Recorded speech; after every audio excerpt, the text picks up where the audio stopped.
Emotionally immature parents make you so resentful from such a young age. You did not have time to have a developed brain before you started creating that resentment. But all you can do as an adult is not let it hold you back. You have to figure out what it is that it is keeping you from and continue pursuing down that path, because we all have power. Are you giving that power to your excuses? Are you continuing to give that power to your parents who didn't treat you well? Are you giving that power now to your partners, your friends, like all of these other places? Not just the resentment, but also the anger, what they stopped you from doing, what they stopped you from experiencing, what they didn't allow you to do, the ways that they didn't allow you to develop and grow into your own person. All of those things had a massive impact on you. And of course, that is going to make you resentful. But we can either keep perpetuating that resentment, or we can move forward and realize what it's stopping us from doing and push ourselves in that direction. It's so important to not let the resentment and the anger stop you, because it is one of those things that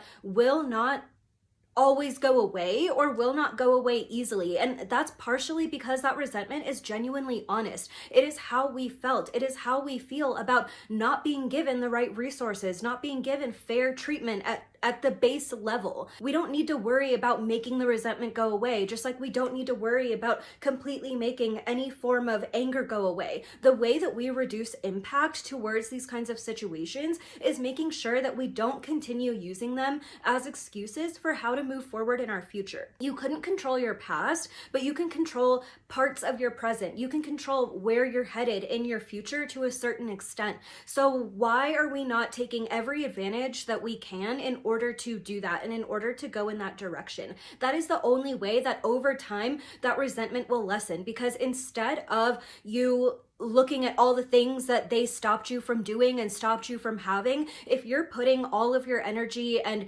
resources that you have into the direction that you want to go in, eventually your life starts looking a little better. Your life starts looking more exciting. You at least become the kind of person that you're proud of being. And then, even though it's not like that resentment is necessarily gone, you're not focusing on the resentment. You're focusing on what it is that you can still become, what it is that you can still do and accomplish. That gives you your power back. That gives you something to be proud of. That lessens the impact that they have had on your life. And that lessening of impact is what it is that is going to make you feel like you've created a new life for yourself that isn't just determined by what they put you through. And if you're interested in this topic or this kind of content, I'm a self-worth coach for Black Sheep and Cycle Breakers, and I have a podcast called Becoming Enough where I talk about all of this stuff. My latest episode is on 4 steps to overcoming resentment, and it's on YouTube and every podcast platform, so tune in if you're into this.